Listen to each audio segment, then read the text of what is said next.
Hii hali siyo inanitisha sana. Bismillahirrahmanirrahim. Assalamu alaikum warahmatullahi wabarakatuh. Mtazamaji wa Africa TV2, ni matumaini yangu umzima na bukheri wa afya. Eid Mubarak, Eid Mubarak, taqabbal Allahu minna wa minkum. Tuko katika msimu huu wa sikukuu ya Eid al-Fitri, ambao tuko katika siku ya kwanza ya sikukuu ya Eid al-Fitri, katika siku ya kwanza ya mwezi wa Shawwal mwaka huu wa 1447. Karibu sana katika kipindi cha Bila Filter. Niko na brother Abdul Hakim Abdallah, niko na brother Abubakar Kipanga pamoja na brother Abdul Hafidh Kindamba, ambao wote hapa tutazungumza nao kwa pamoja na kupiga story kuhusiana na hivi ambavyo tutavizungumza hapa. Tuko katika mfululizo wa vipindi hivi vya Bila Filter, na leo siku hii tutazungumza kuhusiana na ugumu wa maisha katika sikukuu hii ya Eid al-Fitri. Watu wengi huwa wanapata matatizo ambayo ndani yake sisi jamii tunakuwa hatufahamu kama kuna changamoto ambazo zinatokea ndani ya sikukuu hizi za Eid. Baadhi yao tunaona ambayo yanatokea, lakini watu wengine wanakuwa hawayafahamu ambayo yanatokea ndani ya familia ambazo zinasherehekea sikukuu hii ya Eid. Wewe unavyosherehekea sikukuu yako ni tofauti na mwingine jinsi anavyosherehekea sikukuu yake. Sasa tunakwenda kuzungumza hapa kuhusiana na ugumu wa maisha ndani ya sikukuu hii ya Eid. Je, ni kutokuwa na chanzo cha wewe kukupatia kipato kwa ajili ya kusherehekea vizuri hii sikukuu, au tu ni vile tu kutojishughulisha? Au pia tutazungumza pia na kwenye masuala ya zakatul fitri. Kwenye zakatul fitri pia inachukuliwa pia kama vile ni msaada kwa wale ambao wanasherehekea sikukuu hii ya Eid al-Fitri. Brother, karibuni sana. Na tuko hapa kabisa na mada yetu hii ya mwanzo inasema kwamba ni ugumu wa maisha ndani ya sikukuu hii ya Eid al-Fitri. Katika sikukuu hii ya Eid al-Fitri kuna mambo mengi sana. Tukianza kwa upande wa vyakula, kipindi hiki cha sikukuu kuna mavazi pia. Vijana wanataka kupendeza pia, lakini pia mzazi pia hawezi kutazama mtoto wake wenzio amevaa vizuri, yeye hajavaa vizuri. Sasa katika kuipokea hii sikukuu ya Eid al-Fitri, kwenye kupokea katika mazingira magumu, tunaizungumzia vipi kwanza? Tuanze brother Hakim, ukubwa dawa. Alhamdulillah rabbil alamin. Assalamu alaykum wa rahmatullahi wa barakatuh. Wa alaykum assalam. Mubarak kullu aam wa antum bi khair. Naam, alhamdulillah rabbil alamin wa salatu wassalamu ala rasulillah sallallahu alayhi wasallam. Ni furaha kubwa sana kwa vijana, kwa umma wa Kiislamu wote kwa ujumla kusherehekea katika sikukuu hii.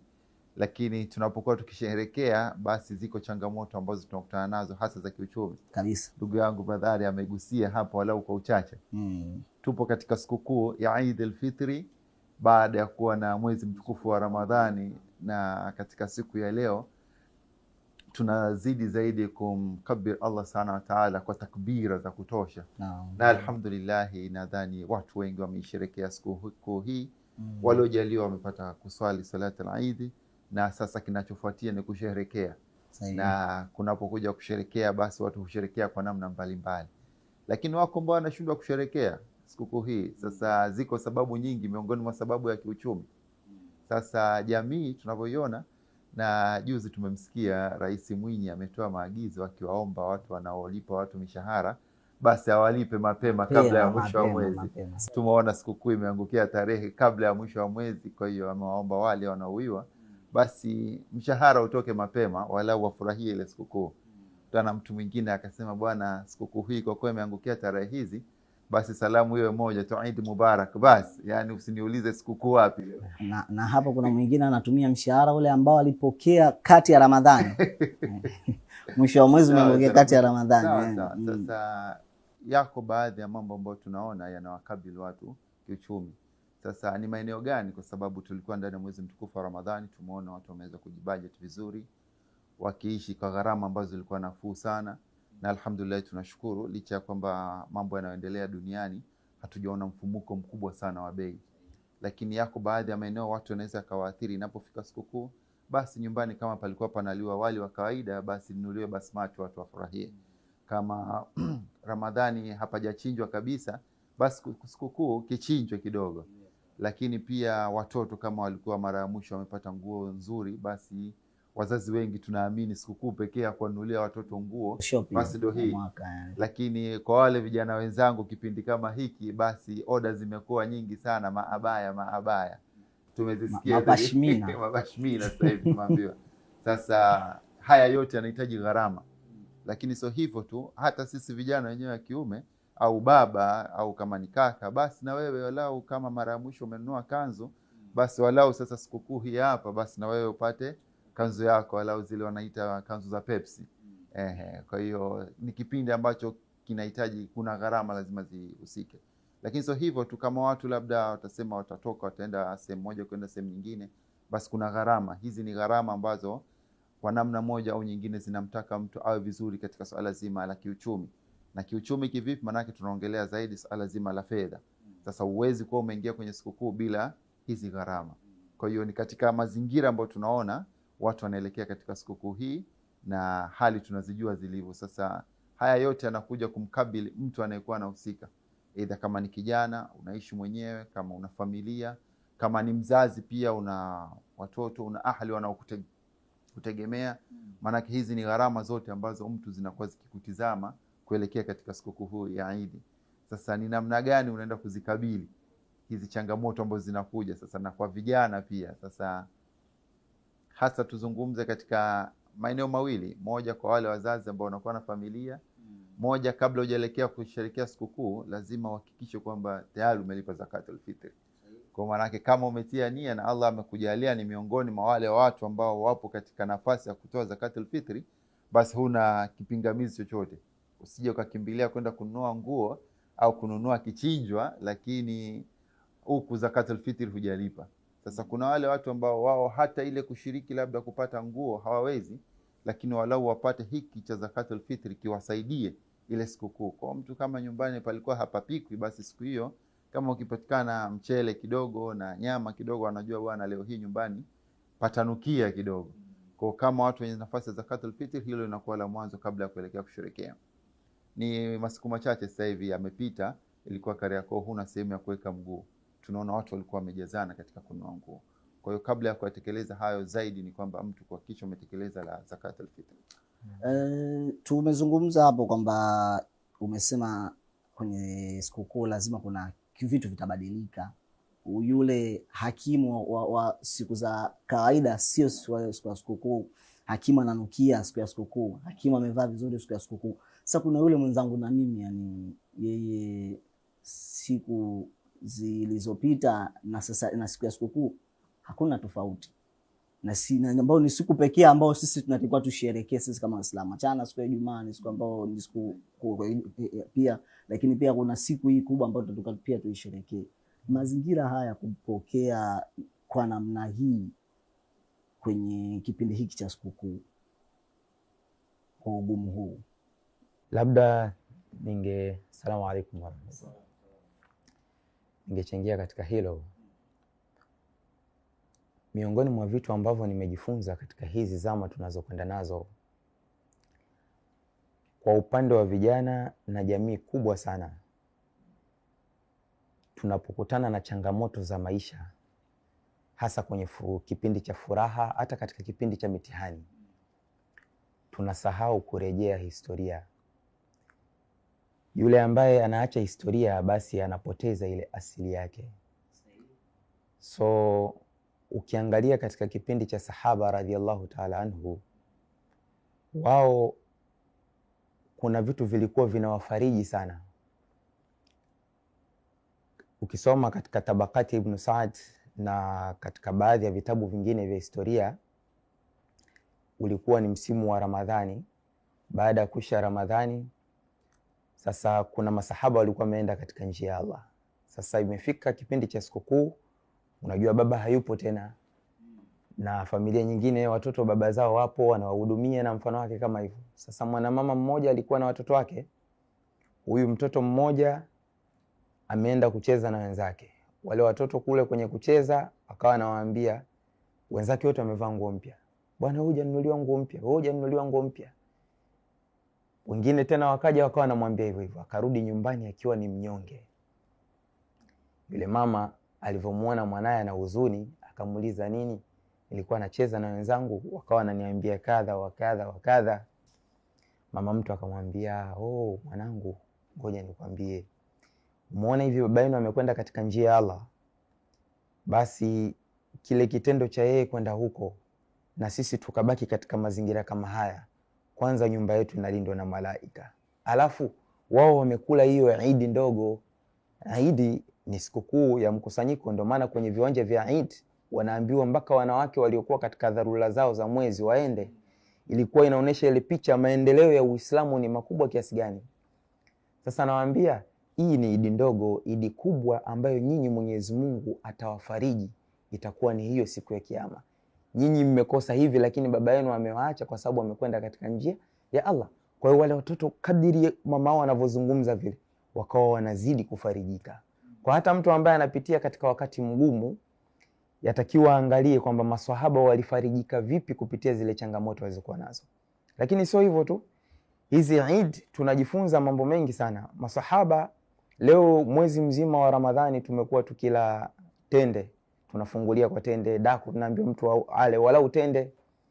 Lakini ukiangalia hizi ilikuwa ghazwa kama ya Badri, Tabuk. Safari ya Tabuk ilikuwa takriban miezi 2 na kidogo, na katika ile Tabuk maswahaba walikuwa 30,000.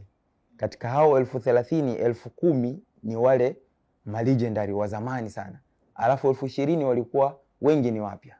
Lakini somo nalotaka kulizungumzia hapo kuhusiana na hii tunalizungumzia ni kwamba maswahaba waliacha mji wao wa Madina, ulikuwa ni msimu wa mavuno. Kwa kama hivi msimu huu unakuta matunda na mfano wake kama hivyo. Kwa ulikuwa ni msimu wa mavuno, wakaacha tende zao ziko mbichi, wengine wameacha tende zao ndo zinakaribia kuvunwa, muda wote zinaweza kuvunwa.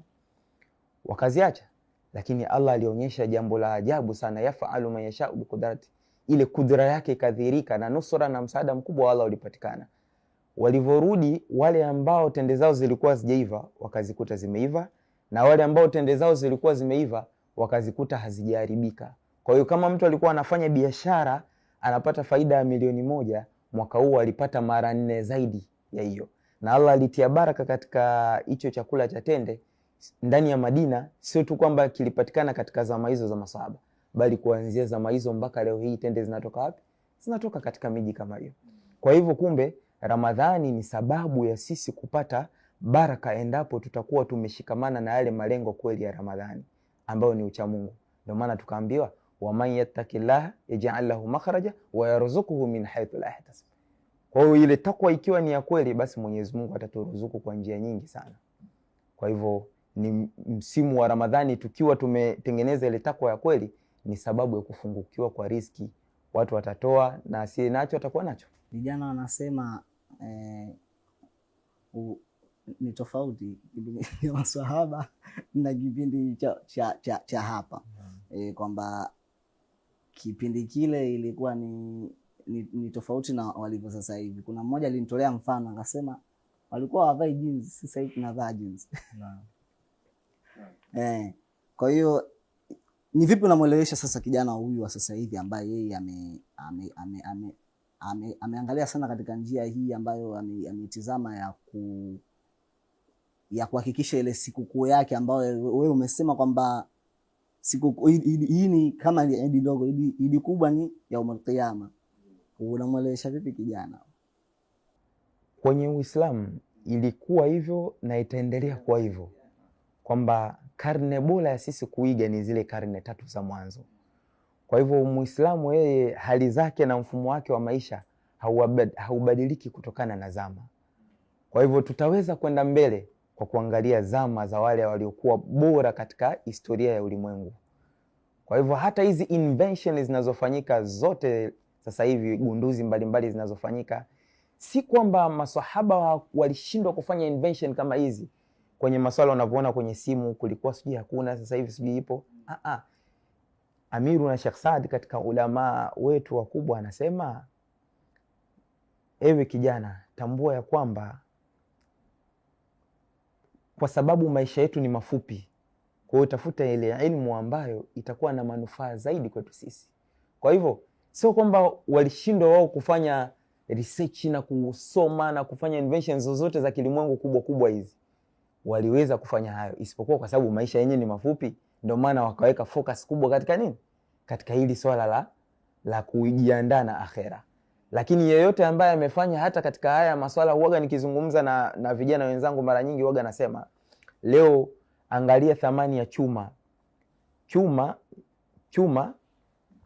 kimepewa nguvu, kinapita juu ya ardhi. SGR leo unapita hapa inaelekea mpaka wanaitafuta Mwanza, sasa inatengenezwa. Chuma kina nguvu, kinapita juu ya bahari. Ukipita pale feri siku ambayo yanapita zile meli kubwa zinazokwenda mpaka Italy, unakuta zile container zimepangana 16. Chuma kinapita juu ya bahari. Chuma kina nguvu, kinapita mamarini mpaka chini ya maji. Chuma kina nguvu, kinapita juu ya anga. Lakini nasema angalia hii nguvu ya chuma tu, lakini mwanadamu Allah amempa nguvu ya fikra, nguvu ya fikra. Hizo invention zote hivi, mashine vidogo vidogo hivi vyote havina nguvu.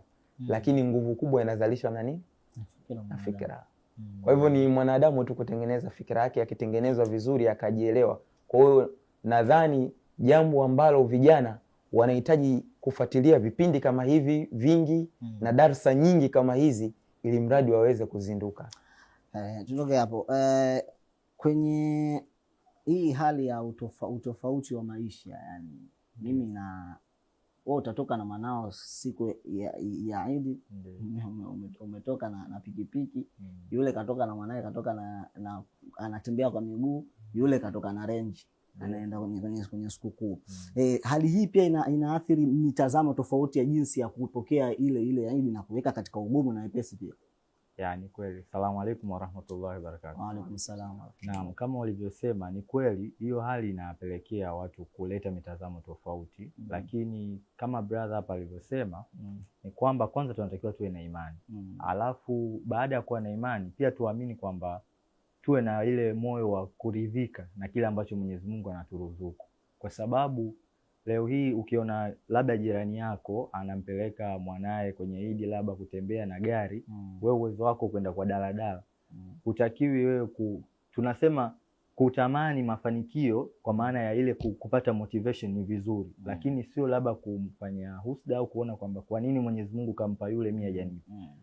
Na katika kama sio juzi jana nilikuwa nasikiliza shehe mmoja anasema, wewe ukijiona hauna, yani wewe unaona na hali yako hiyo ndogo, unajiona labda Mwenyezi Mungu amekunyima, hajakubariki, basi mtazame wa chini yako zaidi.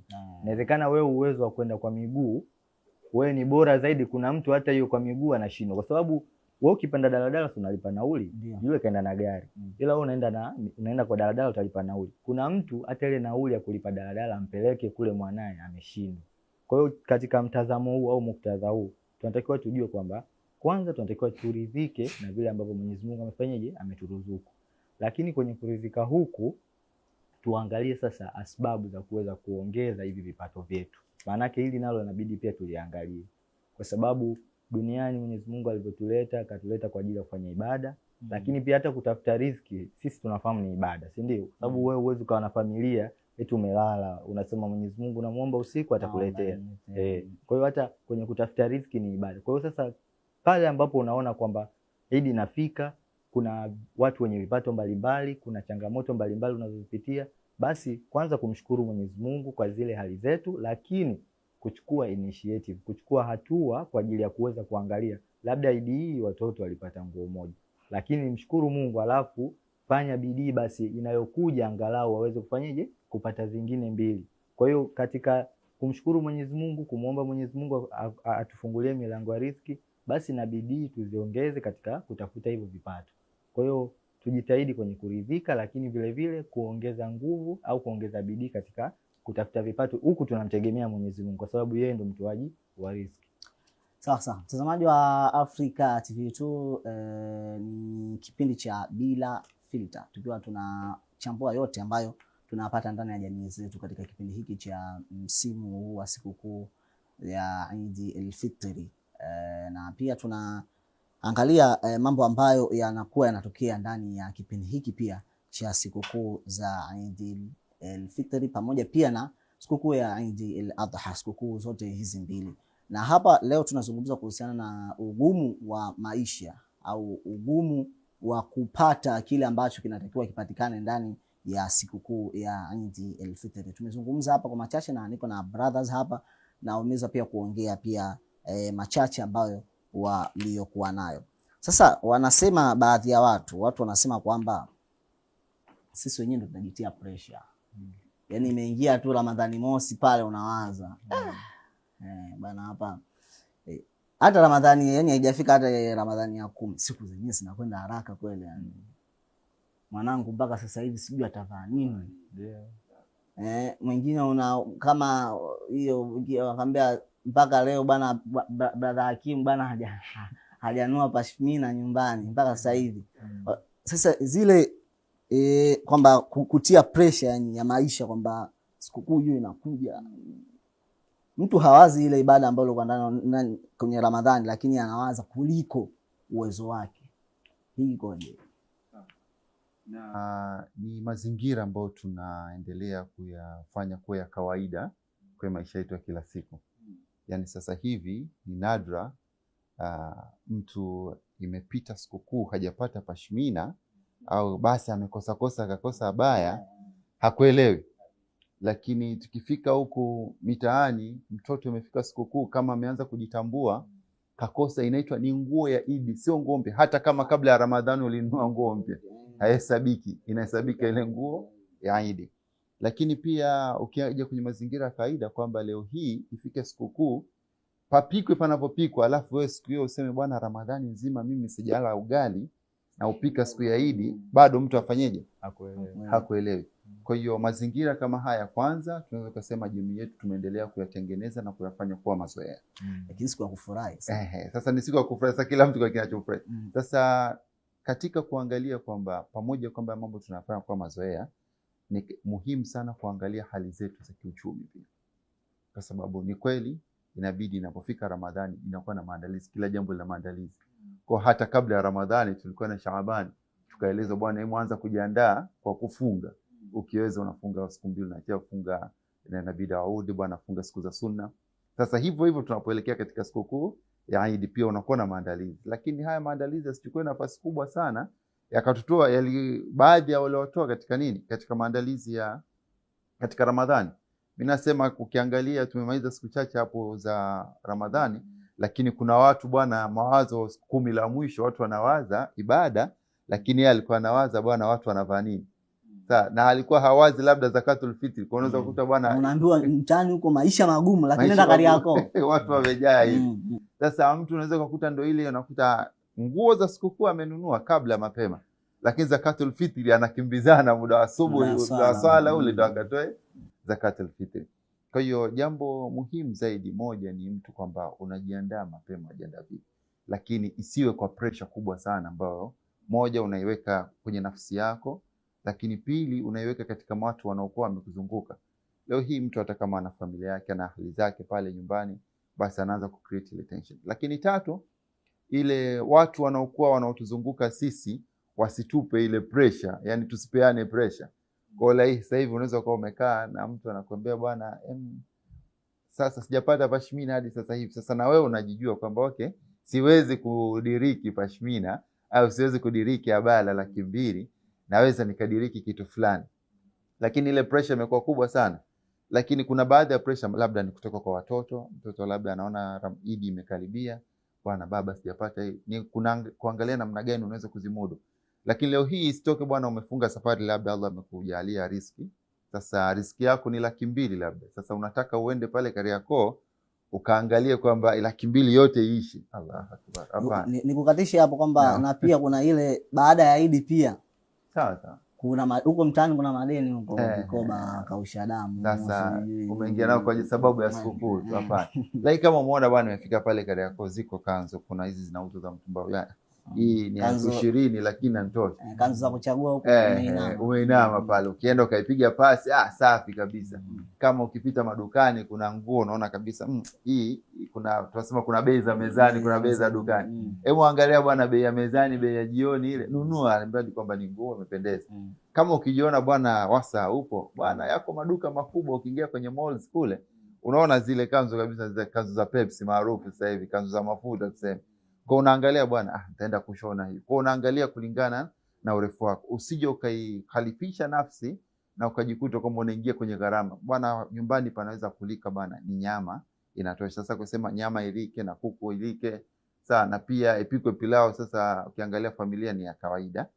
Okay, ukahesabu na majirani. Sasa unakuta umepika jungu kwamba mradi kwamba iwekane limepikwa jungu kubwa.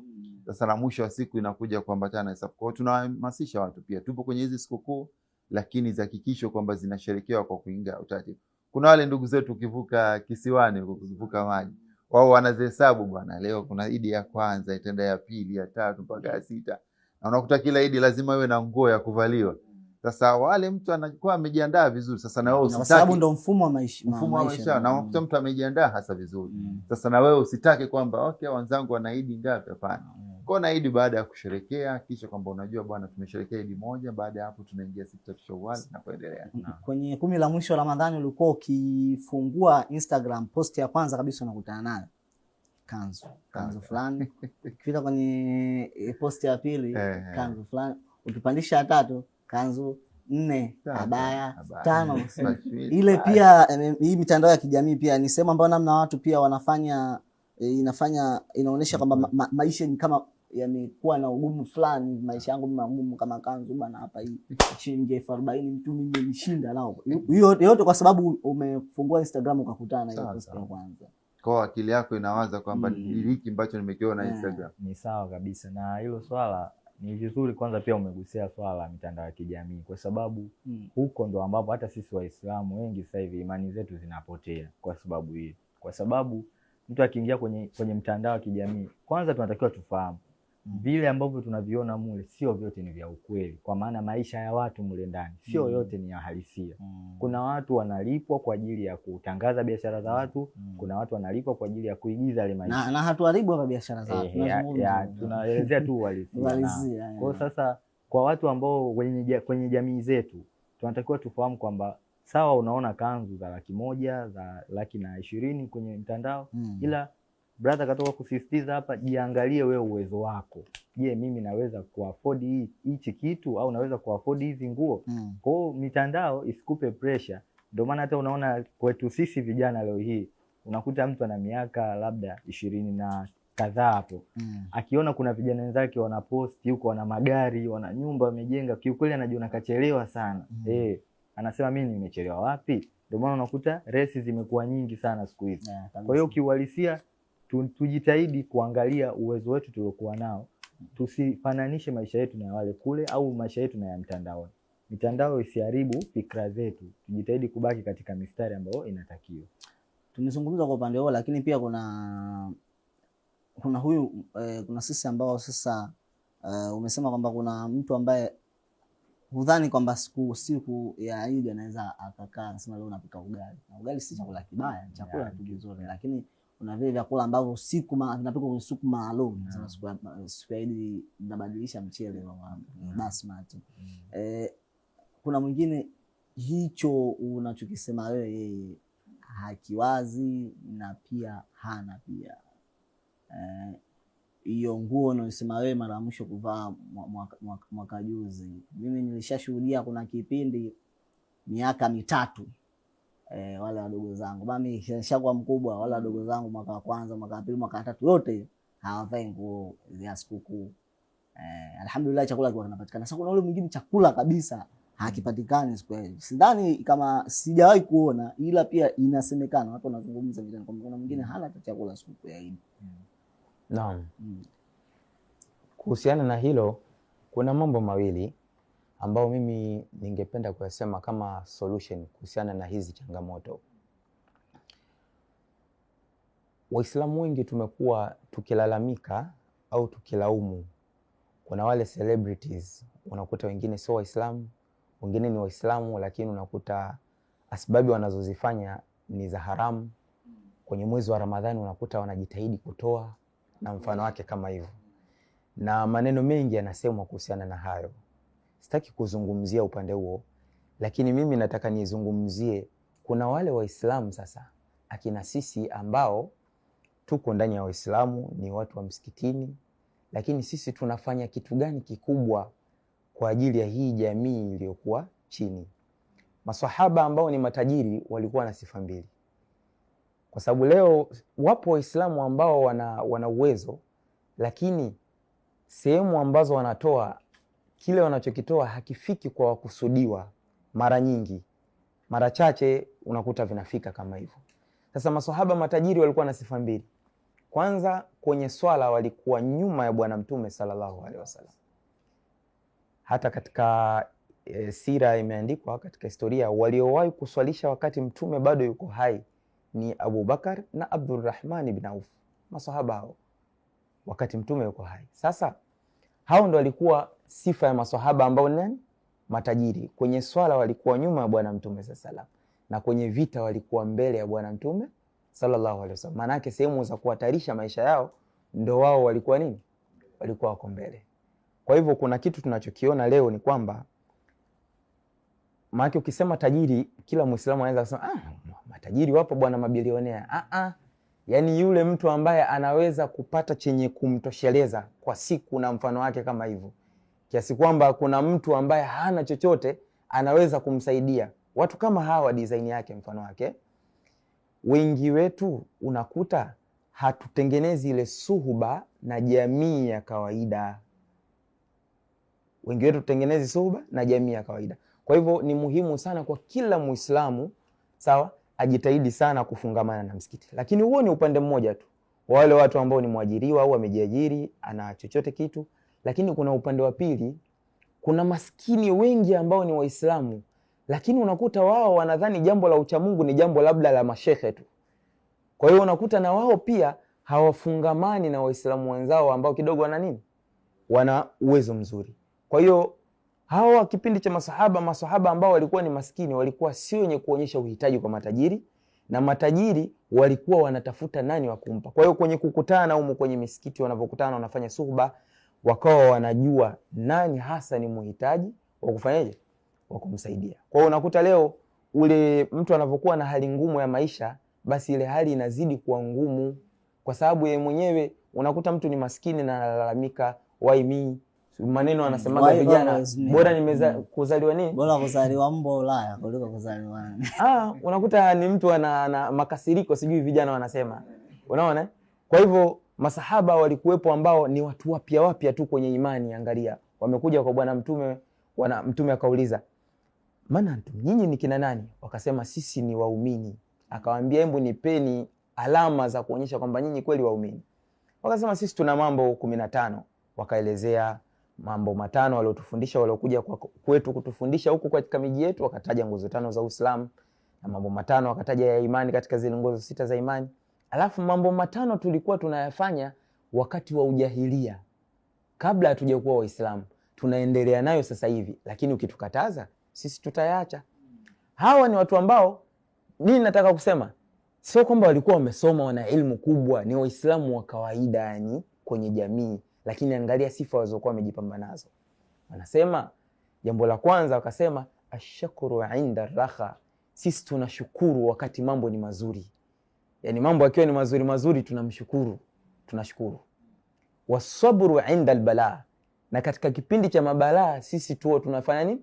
Tunakuwa ni wenye kusubiri. Lakini leo mtu mwenye hali ngumu za kimaisha analalamika, mwingine mtu atalalamikia serikali, atalalamikia wazazi wake, yani malalamiko yamekuwa ni mengi. Lakini wao wanasema wasabru inda albala, sisi ni wenye kusubiri katika kipindi cha nini? Cha matatizo na mashaka na mabalaa.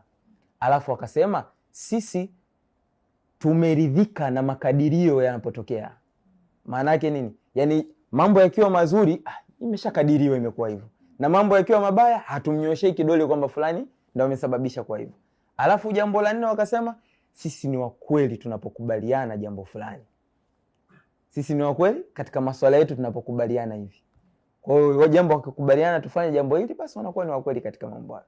Kwa hivyo wenzetu walikuwa, yani huaga nawaambia vijana, if you can't do great things, try to do small things in a great way. Kama wewe huwezi kufanya mambo makubwa, basi jaribu kufanya vitu vidogo vidogo lakini kwa ufanisi mkubwa. Sahaba alikwenda kwa Bwana Mtume akamwambia, Rasulullah, mimi maamrisho ya Uislamu ni mengi, hebu nifahamishe jambo ambalo nitalishika kwa uzuri. Mtume sallallahu alaihi wasallam akamwambia, yale unayoyajua yale shikamana nayo kwa uzuri, yale unayoyajua shikamana nayo kwa uzuri. Kwa hivyo Uislamu ni mwepesi, na sisi tukikaa vizuri katika haya mambo ya dunia na mambo ya imani, basi Allah anatufungulia, kwa sababu sisi tumeshaahidiwa kuwa hii dunia Mwenyezi Mungu ametudhalilishia sisi kwetu sisi. Kwa hiyo tukikaa sisi vizuri, sema tu baadhi yetu ndio tunaufanya mambo kuwa magumu. Mtume sallallahu anasema alimu wa bashiru wala tuasir, wafanyeni watu mambo kuwa ni mepesi wala msifanye mambo kuwa ni magumu. Wakati tunasoma unakuta kuna visichana wakati mnasoma form 1 ile O level ile, vinaona dini ngumu kweli kweli, ngomba kujistiri bwana Uislamu mgumu na nini, unaona kumbe hajapata vitu vya kuulainishiwa mpaka kuona kwamba kumbe imani ni tamu sana. Kwa hivyo nadhani moja ya solution ni hiyo, wale ambao kidogo Mwenyezi Mungu amewatanguliza katika vipato, kuwasaidia, na kuwasaidia sio tu kwa kumpa mtu pesa. Alizungumza hapa ndugu yangu Hakimu ya kwamba inapoanza Ramadhani mtu afanye maandalizi mazuri, kwamba mpaka Idi itakapofika nitakuwa nimefanya maandalizi gani, inshallah nivae nile vizuri. Basi leo tuna vijana wazuri ambao ni wasomi kwenye dunia yao na ni wasomi kwenye dini yao. Kwa hivyo hawa vijana tunatakiwa tutafute sio tu wale ambao wamesoma alafu hawajaingia kwenye ajira, tuwape elimu, lakini pia unampa mtu kipato alafu unamfundisha marketing, fanya hivi, alafu unamsimamia. Leo wako ma celebrities wakubwa katika masuala ya kiuchumi ambao wanafanya vizuri. Sasa pamoja na kozi nyingine watu wanaendesha sijui za mambo ya marketing na nini, katika kila kozi wanazozifanya hizi, basi unaweza kwa una members labda 100, ukachukua vijana 5 wa kawaida sana alafu ukawafundisha. Kuna vijana leo hata kwenye makampuni mengi mtu anapewa kazi ya delivery tu, si ndio? Ni vitu ambavyo havihitaji hata mtu ana elimu kubwa. Kwa hiyo ukimuona mtu gani sasa mzuri wa kumchagua katika hao, wanapatikana msikitini, si ndio? Wanapatikana msikitini vijana ambao mtu mcha Mungu. Kwa staili kama hii, wale waliokuwa msikitini tukiona maisha yao yanabadilika, basi wale waliokuwa mtaani watajua pa kumalizia shida yao na matatizo yao ni wapi? Msikitini. Naam, mtazamaji wa Africa TV tu, bado tuko katika kipindi cha Bila Filter. Mada imezidi kuwa moto hapa, tulikuwa tunaendelea kuzungumza hapa na brothers, na tunazungumza ule ugumu wa maisha katika msimu huu wa sikukuu ya Eid al-Fitr, na pia tumezungumza pia kuhusiana na pressure zile ambazo tunajiwekea sisi kipindi ambacho mwezi mtukufu wa Ramadhani unaingia mpaka unapomalizika. Lakini pia tumezungumza maisha ya mitandao ya kijamii, kutizama yale ambayo tunayaona kwenye mitandao ya kijamii na kuyafananisha kwetu sisi katika msimu huu wa Eid al-Fitr. Ni changamoto gani ambazo nishai kuzishuhudia katika hiki ambacho tunakizungumza katika haya mambo ya ugumu wa maisha katika hii jamii yetu? Naam. Kwanza tuna makundi takriban 3 tunapokuwa kwenye sikukuu kama hizi. Tunaona ukutana na ugumu wa maisha katika hali za uchumi. Kuna watu ambao wana uchumi sawa, lakini sio mkubwa sana wakati. Kuna kundi ambalo halina uchumi kabisa, yani huyu ni graduate, labda ni kijana yuko mtaani au ameacha kazi, hili ni kundi pia. Lakini kuna wale ambao hana uchumi na hana matarajio ya kuwa na uchumi. Ni wale mabibi vizee tunawakuta mtaani, wajane, ni watoto yatima wako mtaani. Ni watu hawana uchumi kabisa yani. Sasa wote wanakutana na changamoto tofauti. Tatolea mfano tu kwa vijana wenzangu ambao tuko nao. Sasa hivi vijana, sasa kwa bahati mbaya Allah hajajalia hawapo hata katika nusra, lakini anaomba anunue pashmina. Anunue abaya. Sasa unajikuta unamlipa mfanyakazi wa Tigo na wewe hujamwajiri. Sawa. Sasa mfanyakazi wa Tigo unamlipa lakini hujamwajiri. Sasa unakuwa mfanyakazi bure. Sasa katika vitu ambavyo naweza nikasema, jambo la kwanza, vijana mimi ni wasii, tupo kwenye sikukuu, kama kununua pashmina basi asikulaumu kwa nini hujanunua pashmina. Lakini kama pia hujanunua abaya na tayari upo katika ndoa, basi omba Allah akujalie wakati mwingine basi ununue hata kama sio la sikukuu, ununue ile abaya inshallah. Kama pashmina ilikuwa bei ghali sana. Hii changamoto sana inatoka katika masuala mazima ya kuvaa. Kwa sababu leo hii kwa nini tunaangalia kuvaa? Sharti la kuvaa lazima iendane na picha. Yani nikishavaa basi siwezi kuvaa nikatulia ndani. Aidha nipate picha moja niweke status, nisipopata picha basi nihakikishe nimeenda kutembea kwa fulani. Sawa? Hauwezi kumkuta leo hii Ali hapa aenda akanunue kanzu yake moja safi, alafu tusimuone kwenye kipindi hata kimoja. Hapana. Yani kwamba ile kanzu lazima walau haiwezi kwenda kusaliwa isha na subuhi peke yake. Basi walau nitafute hata salatu dhuhuri sehemu fulani nipite nayo. Sawa. Kwa hiyo hata kwa bwana hata mchana pasipoeleweka. Lakini amradi kanzu nimeipata alhamdulillah. Sasa mentality yetu sana ipo katika kuona sasa hivi. Kwa hiyo ni changamoto ambayo inatuathiri pakubwa sana. Lakini mimi niseme tu hili linaweza ikawa ni kwa kila mtu. Emridhika na kile ulichonacho, watu wa uchumi wote. Leo hii kama wale watu wa kipato cha chini, basi hemu angalia, mimi nasema nukta moja ya kwanza kwamba mtu kwanza ridhika katika mazingira uliyokuwa nayo. Bwana leo hii bwana unajiona wake nimepata kanzu yangu pale, nimepita wapi Mtoro pale, zile kanzu za kuinama, nikaipata nikaenda nikainyoosha, nikapita kwa fundi akaibana vizuri, basi ukiona imekutosha kwa shilingi 10,000 usiona alhamdulillah. Lakini ukajisachi mfukoni ukaona kuna shilingi 3,500 ilikuwemo, ukipita kwenye kibanda cha chipsi pale kwambia mnawekea chipsi pale na soda ya baridi na mshikaki mmoja, kwenye idi kabisa unaona alhamdulillah, tena unaenda kuilia pale pale. Sawa, unasema alhamdulillah, mimi sikukuu yangu leo hii kwa kile ulicho nacho. Yule alibatika akapata zakatul fitr, umepata bwana ni mchele, ukaangalia bwana unasema naweza nikaenda nikanunua na utumbo, nikapika nikaunga pakalika vizuri nyumbani, watoto wakafurahi, basi alhamdulillah. Ukasema okay, bukubuku na ule akwenda na kurudi Coco Beach, watoto wakaogelewa kama hizo wakarudi, alhamdulillah. Sasa hili kundi la kwanza kwamba kuridhika na kile hicho. Lakini jambo la pili, nitoe wito kwa wale ambao hawajatoa mialiko. Kuna vijana wengi, kuna watu wengi huko bwana, sikukuu hazieleweki mpaka sasa hivi. Yani sio kwa mwaliko wote mpaka sasa hivi mialiko inasoma 0. Kama Allah amekujalia nyumbani panawezekana kualika vijana 2 watatu au ndugu 2 watatu au majirani 2 watatu, basi waalike. Kama paalikiki basi walau tia hata kwenye container, wapelekee na wao wafarijike, waone bwana nilikula pilao lile, lakini ilikuwa sio pilao nyama, ilikuwa nyama pilao. Vipasel. Basi kama unaona una wasaa huo sikukuu hizi, basi wafanikishie wengine wao wafurahi, najua linakuwa ni miongoni mwa mambo yanawapa watu furaha. Lakini la mwisho niseme kwetu sie, kwa wale ambao hajui anafanya nini katika sikukuu hii. Kuna watu leo hii sikukuu akiamka akaenda kasali salatu na Eid akatoka amemaliza, yani sikukuu yake imeishia hapo. Hapana, usijitenge. Tenga wasa, kama ni kuna ndugu basi bwana jiombeshe mwaliko. Kama kuna rafiki unahisi ni waheri, basi jiombeshe mwaliko na wewe ukafanyaje, ukafurahie. Yani sio kukaa kama vile upo gerezani au uko yatima, hapana. Kuna watu kimwambia bwana shehe nikumbuke, basi hakuna mwaliko huko. Shehe mishe ukinipigia simu tukamwambia bwana njoo Kigamboni bwana, hapa mambo yako vizuri. Kwa hiyo niseme haya mambo matatu nadhani yazingatiwe sana, ili katika kusherekea na iwe ni furaha kwa jamii yetu kwa ujumla. Kuna hili swala la mwisho ambalo tunamalizia katika kipindi chetu cha leo, kwamba ni mtazamo gani ambao unaweza kusaidia watu wakaona ile hali ambayo wanasherehekea katika sikukuu ya Eid al-Fitr ili hali ya kawaida bila kuangalia kipato ambacho wanacho. Kwa mtazamo ambao watu wanatakiwa wawe nao, kwamba tunajua sikukuu ya Eid ni siku katika, sio siku kwamba ni mpya au ambao haijawahi kutokea duniani, ni siku katika siku ambazo tunaishi kila siku. Lakini mabadiliko yanayotokea ni namna ambavyo tutakula siku hiyo au siku hiyo ambayo kama hivi tunasherehekea, lakini ni mavazi ambayo tutayavaa, kwa sababu watu watavaa mavazi ya kupendeza. Sasa ni mtazamo gani ambao tunatakiwa tuwe nao? Kwanza tunatakiwa tufahamu kwamba hii ni siku kama siku zingine.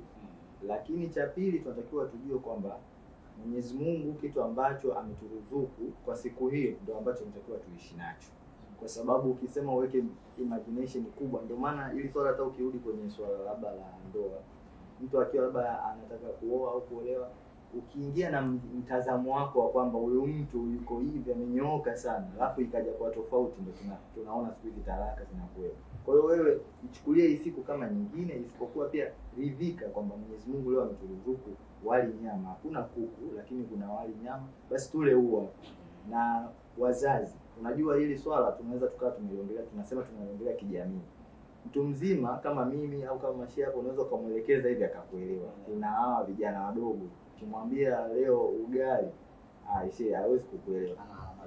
Lakini basi kama ndio hivyo, kama brother hapa ametoa, kama unaona kutakuwa kuna swala ambalo wasa unaweza ukaupata kwa either ndugu zako wa karibu au kama tunasema Waislamu wenzako ambao ni kheri, basi unaweza ukafanya nini, ukaomba kama hivyo alivyosema mialiko kwenda, kwa sababu watoto kama unaona uwezo muda mwingine hauna. Hii tunaongelea sasa kijamii.